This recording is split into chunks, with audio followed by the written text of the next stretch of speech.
पिछले वीडियो में प्रकाश संश्लेषण से संबंधित जो क्वेश्चन थे उसको देखे थे। आज के वीडियो में हम अब देखेंगे कि मानव में पोषण क्या होता है। तो मनुष्य में पोषण के पाचन से प्राप्त होता है। किसे? पाचन से प्राप्त होता है पोषण। मनुष्य में भोजन का पाचन आहार नली में होता है। किसमें होता है? आहार नली। अब आहार नली का क्या कार्य है वो हम देखेंगे। आहार नली मुंह से गुदा तक विस्तारित रहता है। कहाँ से? मुख से स्टार्ट होते हैं और जहाँ से लेट्रिन बाहर मतलब अवशिष्ट पदार्थ बाहर निकलती है वो क्या? गुदा। यहाँ आहार मुंह से लेके और गुदा तक के बीच को क्या कहते हैं? आहार नाल कहते हैं। अब उसमें क्या क्या पार्ट है उसको हम देखेंगे करके। तो इस आहार नली में भोजन का पाचन विभिन्न चरणों में होता है जिससे मनुष्य को पोषण प्राप्त होता है। अब देखें कि पोषण के विभिन्न चरण क्या क्या है। पोषण के विभिन्न चरण क्या क्या है? तो पहला होता है अंतर्ग्रहण। क्या होता है? अंतर्ग्रहण। इसमें क्या होता है? भोजन को मुंह में लेना। अंतर्ग्रहण का मतलब क्या? भोजन को मुख में डालना, तो वो क्या है? अंतर्ग्रहण। उसके बाद आता है पाचन। पाचन मतलब क्या? भोजन का पचना, यानी कि भोजन का पचना क्या होता है? पाचन। उसके बाद आता है आपका अवशोषण। अवशोषण क्या होता है? तो पचे हुए भोजन का आवश्यक पोषक तत्वों में रूपांतरण और उनका अवशोषण। क्या होता है? जो भोजन जो पचता है उसमें जो आवश्यक पोषक तत्व है उसका रूपांतरण किया जाता है पोषक तत्वों में, और उसका क्या होता है? फिर अवशोषण किया जाता है। अब अवशोषण कौन करता है वो आगे देखेंगे। उसके बाद है आपका स्वांगीकरण। स्वांगीकरण का मतलब कि ये एक एक हर जगह पहुंचाना। मतलब क्या? अवशोषण से प्राप्त आवश्यक तत्वों का कोशिका तक पहुंचना और उनका कोशिकीय शोषण के लिए उपयोग होना क्या कहलाता है? स्वांगीकरण कहलाता है। उसके बाद आता है आपका उत्सर्जन। उत्सर्जन क्या होता है?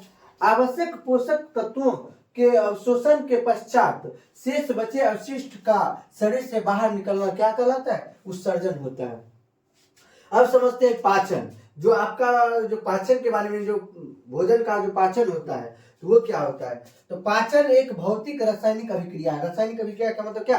रासायनिक अभिक्रिया वो होती है जो एक बार परिवर्तन के बाद दूसरा वो उसी फॉर्म में वापस नहीं आती है। तो क्या होता है? भोजन एक भौतिक रासायनिक प्रक्रिया है जिसमें जटिल कार्बनिक यौगिक को सरल पदार्थों में तोड़ना पाचन कहलाता है। पाचन का मुख्य कार्य भोजन से ऊर्जा प्राप्त करना है। जो पाचन जो होता है, हम लोग कुछ भी भोजन करते हैं उसके बाद वो पचता है, वो पचाने का मेन रीजन क्या है? उससे हमें जितना भी पोषक तत्व यानी कि ऊर्जा जो मिलती है उसको प्राप्त करना है। भोजन में उपस्थित जल, विटामिन तथा खनिज लवण का पाचन नहीं होता है। भोजन में जो हम लोग जल, विटामिन तथा खनिज लवण जो लेते हैं उसका पाचन नहीं होता है, क्योंकि ये पहले से छोटे छोटे टुकड़ों में होता है। अब जल पीते तो वो पहले से ही वो तरल अवस्था में रहता है, तो उसका छोटा छोटा टुकड़ा ऑटोमेटिक पहले से रहता है, तो उसका पाचन नहीं होता है। भोजन में उपस्थित कार्बोहाइड्रेट, वसा यानी कि चर्बी, प्रोटीन, इन सब का क्या होता है? पाचन होता है।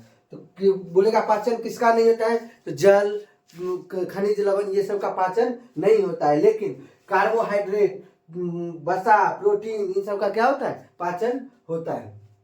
अब समझते हैं पाचन तंत्र यानी कि डाइजेस्टिव सिस्टम क्या होता है, ये क्या होता है। तो आहार, इसको दो भाग में बांटा गया। एक है आहार नाल, दूसरा है आपका पाचन ग्रंथि। अब आहार नाल क्या है और पाचन ग्रंथि क्या है तो इसको समझते हैं।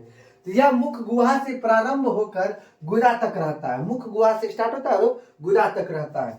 पाचन के समय भोजन आहार नाल में ही रहता है। जब पाचन जो होता है जो भोजन का, वो उस समय कहाँ रहता है? तो वो आहार नाल में ही रहता है। अब आहार नाल क्या क्या है? तो आहार नाल की लंबाई अगर पूछे तो वो 32 फीट की होती है। कितनी होती है? 32 फीट की होती है। अब आहार नाल में कौन कौन से पार्ट आते हैं? पहला आपका आता है मुख गुहा। मुख माने क्या? मुंह।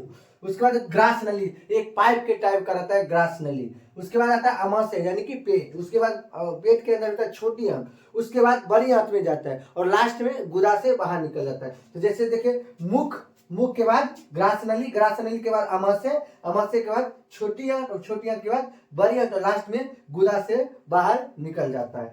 उसके बाद आता है पाचन ग्रंथियां। क्या होता है? ये ग्रंथियां भोजन को पचाने वाली एंजाइम का निर्माण करता है। ये जो पाचन ग्रंथि है ये भोजन को पचाने वाली एंजाइम का स्रावित करती है। ये कौन कौन सा एंजाइम करती है? तो ये लार ग्रंथि, उसके बाद यकृत से निकलता है, उसके बाद जठर ग्रंथि निकलता है, उसके बाद पित्ताशय से, उसके बाद अग्नाशय से। ये सबसे क्या निकलता है? पाचन ग्रंथि है। लार ग्रंथि, यकृत, जठर ग्रंथि, पित्ताशय और अग्नाशय, ये सब क्या है? पाचन ग्रंथि है। तो इसके बाद हम लोग को समझना एक एक करके मुख गुहा किस तरह से कार्य करता है। मुख गुहा में बहुत सारे दांत पाए जाते हैं, दांत का क्या कार्य है। उसके बाद ग्रास नली को समझेंगे, ग्रास नली में किस तरह से भोजन नीचे उतरता है। उसके बाद अमाशय में भोजन कितनी देर तक रहता है उसको समझेंगे। उसके बाद छोटी आंत का क्या कार्य है, छोटी आंत, उसके बाद बड़ी आंत क्या है, उसका गुदा क्या है, इसको एक एक करके समझेंगे। तो आज के वीडियो में बस इतना ही, मिलते हैं नेक्स्ट वीडियो में। अगर वीडियो अच्छा लगे तो वीडियो को लाइक और चैनल को सब्सक्राइब कीजिएगा और अपने दोस्तों में शेयर कीजिएगा। धन्यवाद।